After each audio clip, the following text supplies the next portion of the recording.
Turns out Bibi Netanyahu is alive and Mojtaba Khamenei may be gay. All the breaking news, the war in Iran, there might be some rockets that'll go off during this video because I am here on the ground in Israel. But I want to remind you guys to join the 109 Club to represent that you've been kicked out of 109 countries proudly at thetravelingcloud.com. Get the merch down below the description at thetravelingcloud.com.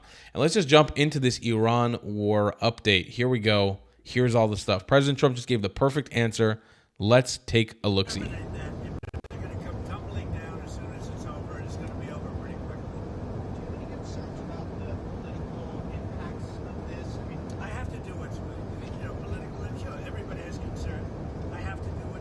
He has to do what's right. I can't say that, I don't want to have any impact on oil prices for 3 or 4 weeks or 2 months, and we're going to let Iran have a nuclear weapon and blow up the entire Middle East and beyond, right?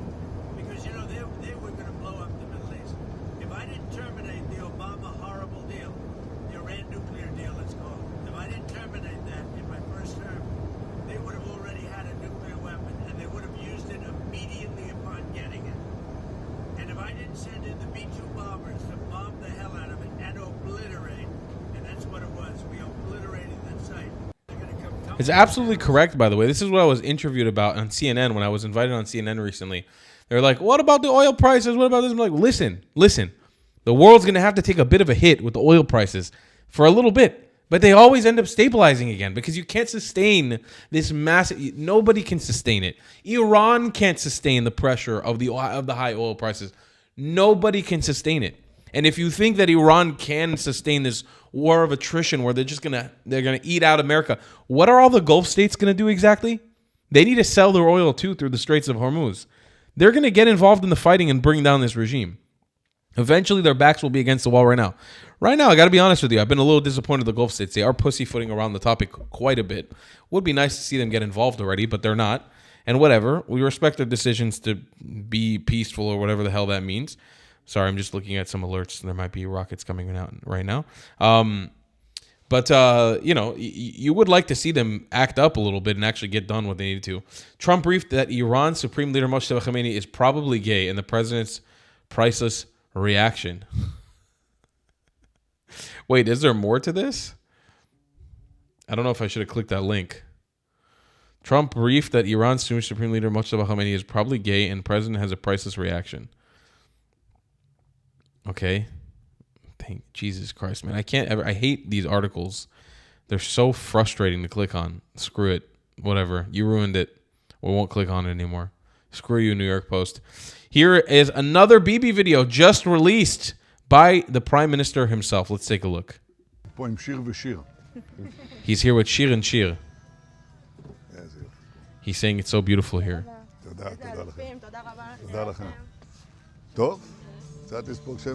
He's saying, let's get some sun. Saying, how are you, women? Whose dog is this? What kind of dog is this? Israeli dog, the girl responds.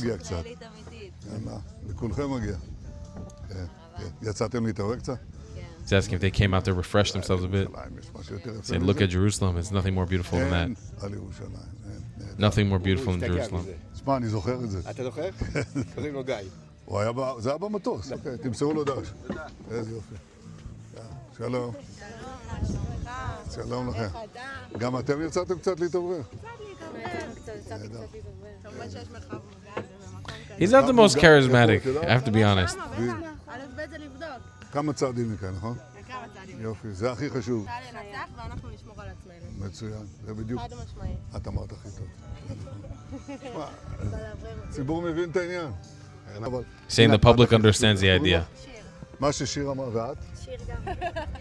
יש לנו 2 שירים כאן. מה ששיר ושיר אמרו זה הדבר המרכזי.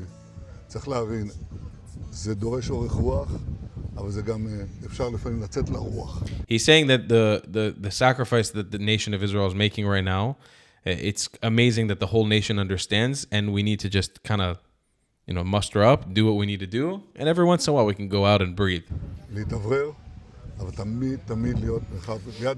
And he's saying, always stay next to a protected space, which is good advice from the Prime Minister of Israel. I love how much he's trolling pro-Palestine side right now. Now, my good friends, Mr. Josh A. and Matanel Samin. If you guys don't know them, they're fantastic. I was actually invited to this, and I didn't go today because I was busy seeing my grandma. But Josh did call me earlier and invite me to come. And I was like, "Is that your idea for today's video?" I love it. He went to the coffee shop where Bibi made his AI video. Yeah, definitely AI. I'm here with Matan. Woo! We are at the AI studio where Bibi created. was created. He has 6 fingers. Look, I also have like 6 fingers. Son of a bitch. How was the bomb shelter? Crowded. I felt safe. And now we're gonna get our coffee. כן, תוסיף לו שם, אתה צריך דייגים הזה. יש סודה אבל? How's the coffee? Does it taste like AI? Let me check. Yeah, definitely AI. Yeah, definitely AI. So very good. I'm happy they went out to expose the AI for all of us to see. Shout out to Mr. Joshi. If you don't follow his content, one of the best content creators in the game. Really, truly, honestly. If you don't follow him, I'm sending you right now to a page. Why is my thing not loading? Josh, what's going on? Oh, it's because I'm already on his page. He has a YouTube channel as well. Josh_A_. Go give him a follow. He does Israel's archaeology. He does amazing comebacks. We got a video here together, me and him. Over 1 million views on the Church of the Holy Sepulchre. We created tons of content with him.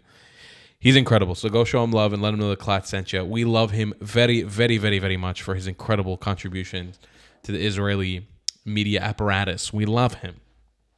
Here's from Ryan Saavedra. President Trump torches Megyn Kelly, Tucker Carlson for their vicious attacks on Mark Levin. Mark Levin, a known patriot. Jew, but patriot. But he is a Jew. We have to say that, right? Because Jews are subhuman now in American society. Mark Levin, a truly great American patriot, is somewhat under siege by other people with far less intellect, capability, and love for our country. Mark is tough, strong, and brilliant, hence the nickname The Great One, conceived by our MAGA friend. The wonderful Sean Hannity, after years of dealing with Mark in legal, media, and other capacities, Mark would often do Sean's show speaking as a lawyer, and Sean realized then, as did others, that he was special. Mark Levin was not looking to do television, radio, or anything else, but he was drafted by very smart people who understood that there are few like him. He is a true conservative and intellect, far smarter than any of those who criticize him, but above all, he's a man of great wisdom and common sense who truly loves our country. When you hear others unfairly attack Mark, remember that they are jealous and angry human beings whose sway is much less than the public understands and will now know where I stand, rapidly diminish. Other than for his wonderful wife and family, Mark Levin only cares about one thing: greatness and success for America. Those who speak ill of Mark will quickly fall by the wayside as do the people whose ideas, policies, and footings are not sound. They are not MAGA. I am, and MAGA includes not allowing Iran, a sick, demented, and violent terrorist regime, to have a nuclear weapon to blow up the United States of America, the Middle East, and ultimately the rest of the world. MAGA is about stopping them cold, and that is exactly what we are doing. God bless our great military, which I have rebuilt since the beginning of my first term, to achieve everlasting peace through strength. Make America great again. Thank you for your attention to this matter, President Donald J. Trump. I love the thank you for this attention to the matter. So he's calling out, I guess, Megyn Kelly, Tucker Carlson, for attacking Cucker Carlson, as we like to call him on the show, for attacking Mark Levin, which we're not shocked. They're lacking all fucking backbone at this point. And Donald Trump continued to say, Iran has long been known as a master of media manipulation and public relations. They are militarily ineffective and weak, but are really good at feeding the very appreciative fake news media false information. Now AI has become another disinformation weapon that Iran uses quite well, considering they are being annihilated by the day. They showed phony kamikaze boats shooting at various ships at sea, which looks wonderful, powerful, and vicious, but these boats don't exist. It's all false information to show how tough their already defeated military is. The 5 U.S. refueling planes that were supposedly struck down and badly damaged, according to the Wall Street Journal's false reporting, and others, are all in service with the exception of one, which will soon be flying the skies, building the ships, and those are shown on fire. It's fake news, generated AI. For instance, Iran, working in close coordination with the fake news media, shows our great USS Abraham Lincoln aircraft carrier, one of the largest and most prestigious ships in the world, burning uncontrollably in the ocean. Not only was it not burning, it was not even shot at. Iran knows better than to do that. The story was knowingly fake, and in certain ways you can say that those media outlets that generated it should be brought up on charges for treason. He's going on and on about this, but the reality is, I have to say, I celebrate in the fact that our enemies, the only thing that they have on their side is AI-generated content. I find it quite remarkable that that's what that other side has. it's incredible that they have zero military victories, and it's incredible that their bombing capabilities keep getting softer and softer as every day goes by, and that all they have left is just fake news videos. I love that. I love that. I love that for them, and I love that for us. Here's what's happening. Tucker Carlson has allegedly been conducting his own foreign policy on behalf of Iran with the United States. Let's take a look. This has been incredible. I've seen quite a few videos about this. I'm still trying to research the topic. We'll probably make an independent video on it at some point this week. But basically, it's being proven at this point that Tucker Carlson worked for Iran. I want to add that this is all alleged, but Tucker Carlson is basically being sued by the CIA for potentially colluding with Iran. Let's take a look at this clip. So the other day I found out that the CIA is preparing some kind of criminal referral against me, a crime report, to the Department of Justice on the basis of a supposed crime I committed. What's that crime? Well, talking to people in Iran before the war. They read my texts. So the crime under consideration apparently would be the Foreign Agent Act or something like that, acting as an agent of a foreign power. And I don't expect this to go anywhere. I'm not too worried about an actual criminal case against me for a bunch of reasons. One, I'm not an agent of a foreign power. Unlike a lot of people commenting on U.S. politics and global affairs, I have only one loyalty, and that's the United States, and have never acted against it. Its interests are the only interests I care about because I'm from here and I have a lot of kids. That's not true at all. So that's not a concern. I've also never taken money from anybody. That's don't not need true. It, don't want it. That is literally not true. He has taken money from a what was he? Iranian Pakistani living in Qatar. He did take money from him. And moreover, it's my job to talk to everybody all the time and try and figure out what's happening around the world. That's literally what I do for a living. And I'm not going to stop doing that. Nor should I don't think. I'm also an American. I can talk to anybody. I have no secrets to divulge. So legally, I think the case is ludicrous, and I doubt it will even become a case. I'm bringing this up for a couple of reasons, though, and they're pretty obvious. One is that countries tend to become more authoritarian in wartime. It's just the nature of war. People are dying. The stakes are high. People's emotions have risen to a very high point, to a crescendo. And so there's much less tolerance for any kind of dissent in the homeland. The irony, of course, is the United States fights wars on behalf of freedom, but there's always less of it here in our country during war. So that's a widely recognized phenomenon, and it's likely to happen now too.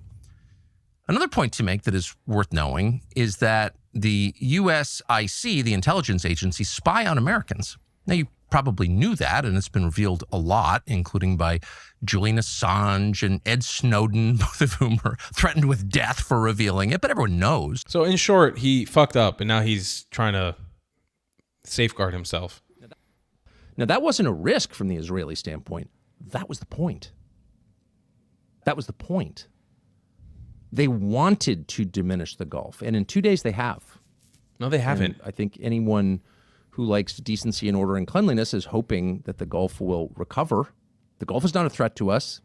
We have military bases in these countries. These are some of our closest allies. All of them are closer allies than Israel, by far. How many? They're our friends, but they've been really hurt. And in a place like Dubai, which is basically part of a country, it's an emirate within the United Arab Emirates, but it's also a luxury brand, basically.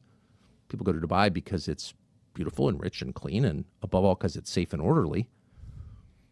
It's got the busiest airport in the world. You start seeing video on Instagram of smoke in the Dubai airport, and you're like, I think I'm going to Cabo this year. Oh, sorry, drug cartels. Whatever. Maybe you go to Sedona this year. It really, really hurts these countries, and Israel wanted to hurt these countries. That's the point. Why would Israel want to hurt these? What is the rationale behind Israel wanting to hurt these countries? What is the rationale?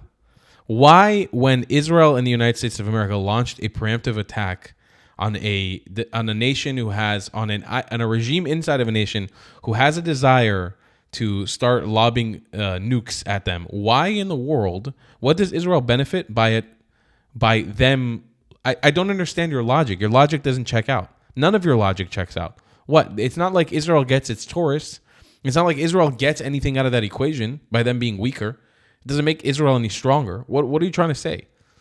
Candace Owen says there is a cover-up afoot regarding the health of Bibi Netanyahu, and the United States government should be addressing this head-on, but there is a directive to stay mum. What's going on? Haven't they lied enough? Well, about that, there seems to be a great cover-up because he released a video today showing that he is alive and well, and he does have all of his fingers, despite all of the idiots online trying to claim that they're AI-generated photos of Netanyahu. He has 6 fingers. Oh, and of course, we had tweets with mass engagement. 1.5 million views of this idiot, Whale Insider, who says, just in, Benjamin Netanyahu AI footage is based on a 2024 visit to Sataf Cafe, where they try to zoom in at the kiosk where you check out, right? And it says right here, 15/03/2024, and this photo, which would be odd given that, you know, this was a video from 2024 that happened to be on the exact same day of today, just 2 years ago, March 15th. But this is actually a still and enhanced screenshot from the actual video they released. It's 2026. And oddly enough, when I went to go look at this post with 1.5 million views, let's see. Oh, he deleted it.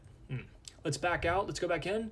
Oh yeah, nothing to see here. But to anyone watching this, make sure that you don't go out of your way to point out this idiocy. Make sure that you don't go out of the way to prove these people to be stupid, because then you might be accused of being an Israeli shill who is paid $7,000 per post. I know, I got my 7K, do you? But I get it proudly, you know? We sit here and we're proud about it. We don't hide that shit. We say it. If they say we get paid 7K per post, we say, you know what? Hell yeah, we do. Hell yeah, we do. Hell yeah. They say you got kicked out of 109 countries. We say, absolutely, baby, 109 club. What about you? Where are you at? What are you doing? President Trump just torched a reporter on Air Force One. That we are nowhere near sending ground troops to the Middle East. I don't talk to people like you about that. I mean, I'm going to tell you I'm sending, you're not sending. I don't know. That's true, though. Military strategy. Who would talk about it? I mean, who would answer a question like that? I like that. It's been a lot of the answers from J.D. Vance and Trump since they've taken president. It's like, I'm not giving you that information right now. We're in the middle of this. So I don't give the media information on our military strategy as it's being worked out. What kind of fucking retarded question is that? LMAO, according to the clowns here, the cardboard is real and BB is fake. מה שאלת אותי? ראש הממשלה אומר ברשת שאתה בכלל מת? אני מת על קפה, אתה יודע מה? אני מת על העם שלי. איך הם מתנהגים, פנטסטי. אתה רוצה לספור את מספר אצבעות? אתה יכול להראות לנו? And now we're getting into the fun part of this episode, folks. Mojtaba Khamenei and his gayness. Let's take a look at what Trump is saying about the Iranian AI scam. Let's take a look. So I can fully understand why they're not doing. Oh, one other thing that was AI generated, they showed about 250,000 people in a square saying how much they love Khamenei. Totally AI generated. It never took place. The media knew it didn't take place, but they built it up like they have great support. They don't have support. And that whole rally that they had 4 days ago, that they said was fake. It was AI generated. AI can be very dangerous. We have to be very careful with it. But the rally, because I was actually surprised to see, because I don't know how much the people hate this leadership. This leadership has destroyed the country. The rally that everybody, including ABC Fake News, your network is the worst.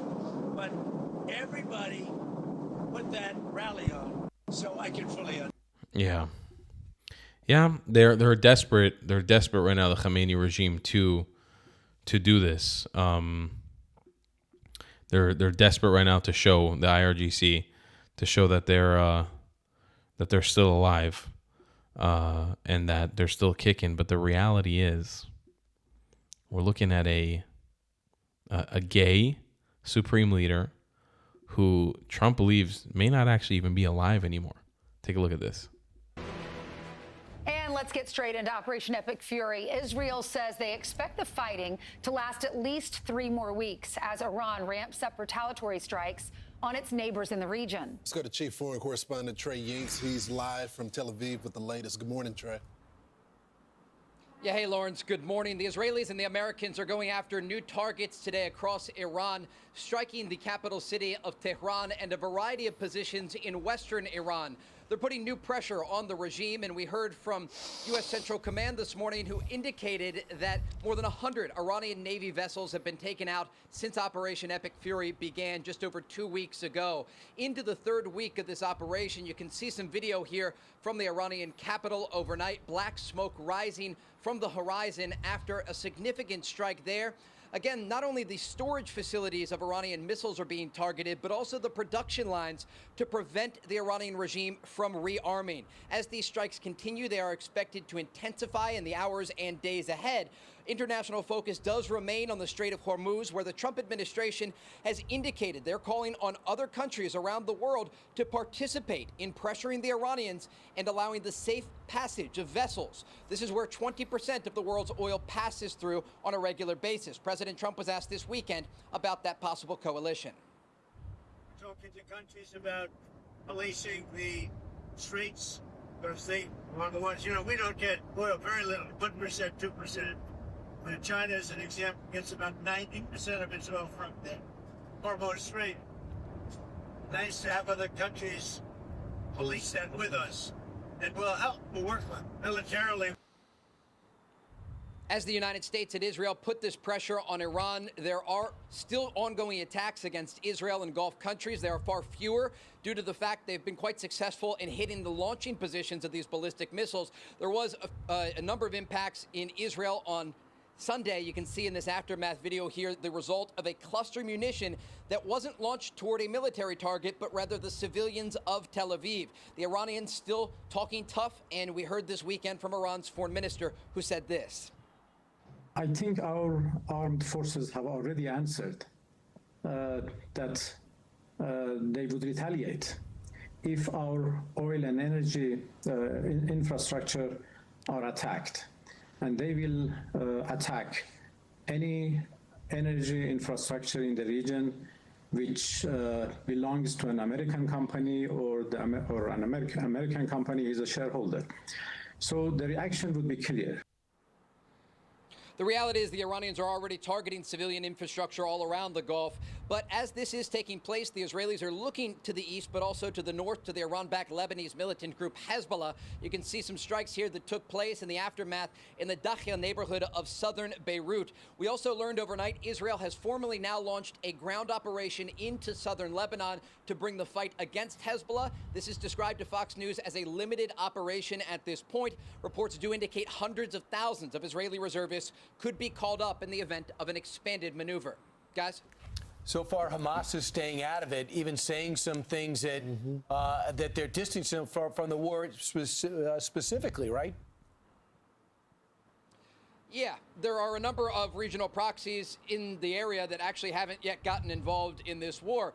And that's not to mention the Houthis in Yemen that still have drones and ballistic missiles that they could fire at Israel or Gulf countries if they decided to get more directly involved. At this point, though, it has been contained, at least from the perspective of the Israelis, to a two-front conflict. Guys? Okay. Thank you, Trey. All right, now let's go to Steve Harrigan, who's live at the Iran-Armenian border as speculation grows now about Iran's new supreme leader. Steve, we're all interested in this. Is the new guy, is he alive?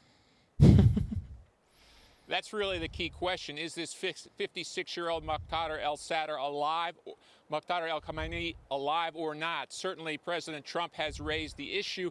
He stated earlier today, speaking to NBC News, he said, I don't know if he's even alive. So far, nobody's been able to see him. There's speculation that he's been wounded as well, so it's not clear whether the 56-year-old is alive or not. But some interesting questions, too, have been raised about Mojtaba Khamenei's capability to actually be a leader of Iran. CBS News, in speaking about an intelligence report, a U.S. intelligence report, said that the supreme leader who was killed on the first day of the war actually did not want his son to follow his footsteps as supreme leader. That report reads, the elder Khamenei was wary of his son. The elder Khamenei. Because he was perceived as not very bright and was viewed as unqualified to be leader, according to sources. And impotent. 56-year-old, the new supreme leader, hasn't been seen in public. Now reports from intelligence saying he's not very smart. He's had personal problems. But the key thing is, in 2 weeks of war, he has not been seen. All his statements have been read out. So a real mystery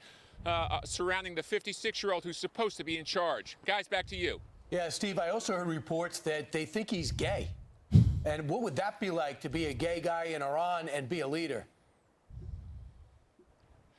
There are reports that he had some trouble procreating and had to get some help with that a couple of times. So some major questions. Hey, my brother over here. Hold on a second. We got to zoom in. My brother over here is having a tough fucking time holding his shit together. Listen, look at this. There are reports that he had some trouble procreating and had to get some help with that a couple of times. So some major question marks about the heir apparent, a Nepo baby in Iran. All right. But they voted. That group voted to put him into power. Thanks, Steve. Yeah, the Council of Experts. And then they blew up the Council of Experts. Most fucking ridiculous timeline we've ever lived in. We've got a Nepo baby. We've got erectile dysfunction, supreme leader, before we got GTA 6. Can you imagine how many things have happened before we got GTA 6? Question. Iranians aren't rising up like you asked. What's up with that? Let's see how President Trump responds to the situation.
Yeah. Now they put out a notice 2 days ago that we're going to shoot and kill any protester. Any protester. And they don't have guns, meaning the protesters have no guns. So I can fully understand why they're not doing it. Oh, one other thing. Of course, this all makes sense. You guys should watch Armin Avabi's channel if you don't understand the reasoning why. They are waiting for the call. By the way, Armin Avabi from the Atheist Republic, an Iranian, he reported this yesterday on his channel that they're having a hard time repressing the Iranians who are ready to go out on the street right now and telling them don't go out on the street because they're ready to go back out into the streets, and they're having a hard time getting them to stay at home. But they're trying to convince them to go at home because it's not the right timing yet. But the second that call is given, you're gonna see a mass uprising in Iran because the revolution is here. I mean, this has been the revolution. They're now getting the military aid that they requested. The regime is super, super weak. The problem is they still have guns and the people don't. Trump on Netanyahu. Let's take a look. I don't want any more from ABC. Right here. What's Israel? Thank you, sir. What's Israel doing to help secure the Strait of Hormuz? They're working with us. The relationship with Israel, that was other fake news. They were saying, oh, did I have an argument with Bibi? No, we really get along well. And he would tell you we're leading the whole thing. And I don't, you can say it or not say it, it doesn't matter. The main thing is to get it done. But my relationship with Bibi Netanyahu is, I would say, extraordinary, actually. I don't want to. That's fucking awesome to hear that. But that's even if they have disagreements, which I'm sure that they have leadership disagreements. I'm sure they have disagreements between the two of them every day and how this war operates. It's amazing to see that the projection, they're understanding the Arab projection. They're projecting the right messaging. Bibi's trolling the shit out of them. Trump and the White House page is trolling the shit out of them. This is how you do it. You project power onto these motherfuckers. And you need to show them. You need to say to them, no, we're getting along great. We're having fun. We're fucking you guys up and we're doing it. We're smiling. At the end of the day, we pop up in a bottle of whiskey and we drink and we enjoy ourselves. And fuck you. We're going to keep fucking you every day. Just now, President Trump debunks the idea that there is a rift between U.S. and Israel. Deal with Iran to end the war, and how does that differ from Israel's objectives? You said the other day they might have different objectives. I think we have similar objectives, really, but it could be a little bit different. You know, they're there and we're very far away. But I think we probably have pretty similar with Israel. The relationship has been very good. The militaries are very well coordinated. Ours is the strongest by far in the world, and they have a real good military, really good. They have a lot of our weapons. They have our planes. They have our missiles. They have our Patriots. They have a lot of our weapons. We have the best. We make the best weapons in the world. And now what we're doing, as you probably saw, we have the Raytheon and all of the Lockheed. All of these companies are now building plants because we don't want to wait. We make the best weapons, but we don't like to have to wait for them. What we do have, though, is at a very high level, we have unlimited weapons at a medium to high level. And they're really doing the trick. And we're not using they call it the elite weapons, because frankly, they haven't, outside of the original attack, they haven't been necessary. But these Yeah. So I think everything is fine. I think everything is going somewhat swimmingly. I mean, this is war, so there are hips and drips to be had. But overall, we like to see Trump and Bibi projecting strength one on another and showing the world that they're not afraid and they're up for the challenge. I'll see you guys in the next one. I love you a long time. Goodbye, Klutz.